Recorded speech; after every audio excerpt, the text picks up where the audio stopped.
Hello and welcome to Rip Makes. Today we're going to be making a guitar wall hanger that holds 3 guitars, and we're going to be using scrap wood to do it. So stay tuned.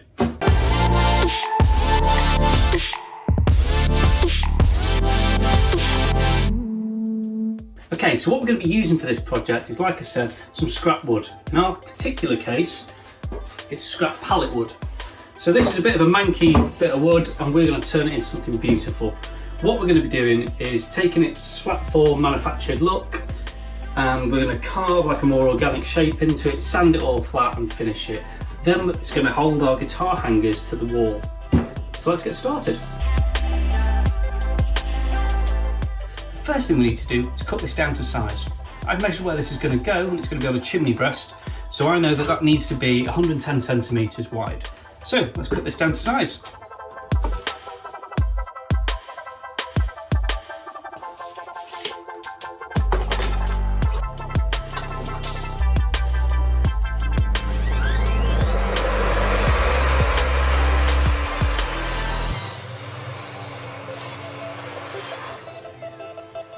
So now I've got the wood cut to size, the next thing to do is define the shape. Now, like I said, I wanted to give it more of an organic look, and we're going to mimic almost like a live edge type pattern on it.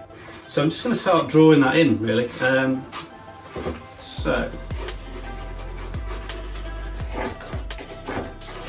mean, don't make the curves like random, but what we're trying to do is trying to mimic maybe a bit of a flow. If you could even follow the grain, that's got quite a good little path there. Try and use your eye a bit and try and imagine, you know, what bits are going to be removed, what you're going to be left with. So maybe that's. So what I've done here is just clamp it to the table, and we're going to cut one side first with a jigsaw, flip it over and do the other.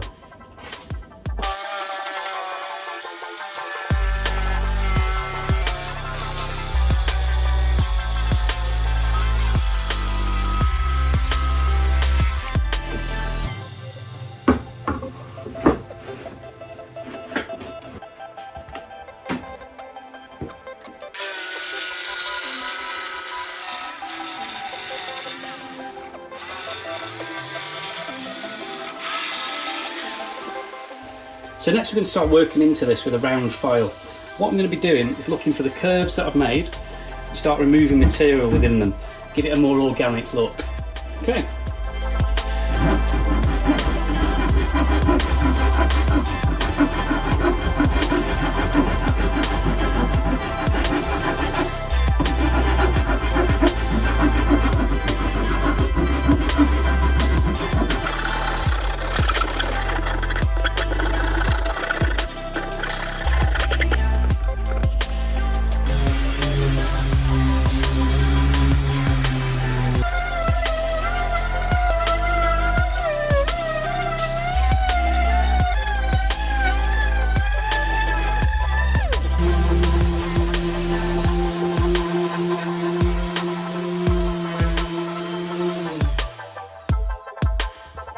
So now we've got rid of most of the imperfections, we're going to concentrate on creating a smooth finish. So get rid of the 80, and put on 100 grit, and go from there.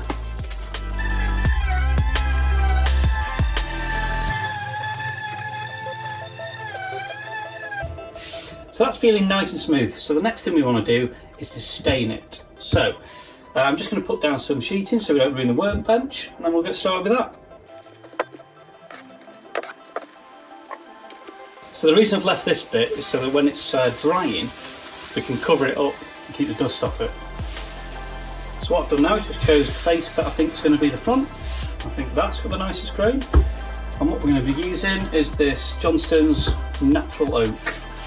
So usual applies, follow the tin, but this is shake, stir, apply.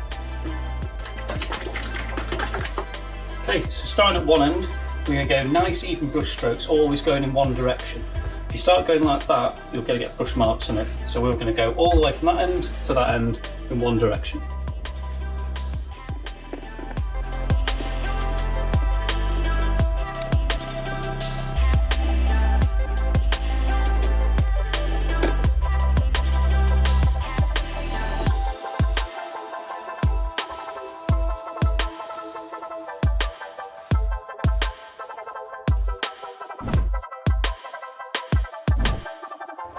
Okay, so let's have a look at what we've got. Always like this bit. Get rid of those. So the next thing we're going to do is start drilling some holes so we can mount this to the wall and also putting the hangers themselves on. So let's get cracking with that. These are the wall anchors we're going to be using as we're going into plasterboard. So what we need to do is drill a deep enough hole and a wide enough hole to accommodate this screw when we're drilling holes for the wood. So to drill the countersink that we need, I'm going to be using this Forstner bit because that will give us a nice flat base for the screw to hook onto.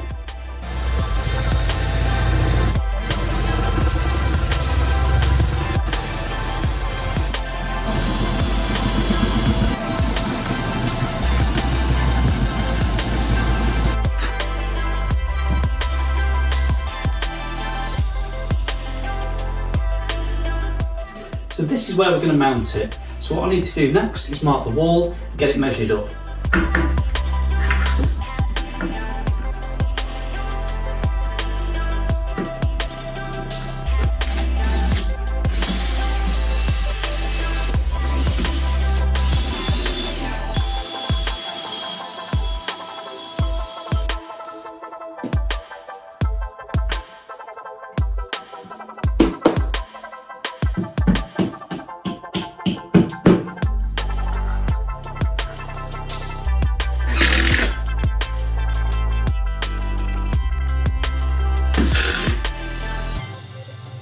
So we're now going to use the hanger itself to cover up the mounting hole.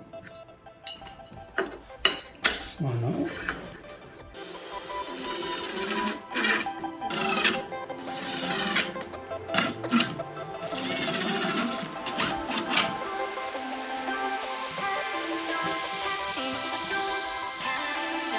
So that's the project finished. Everything's all on the wall, all mounted. The last thing to do is hang some guitars on it, obviously. But other than that, we're done. You can adapt this idea for other things as well. So you could do like coat hangers, or you could be like shoe hangers, and you put a whole wall for your whole shoe collection. But the important thing here is that we've taken something that was going to go in the bin and reused it and created something really pretty out of it. So that's it for this time, and I'll see you on the next video.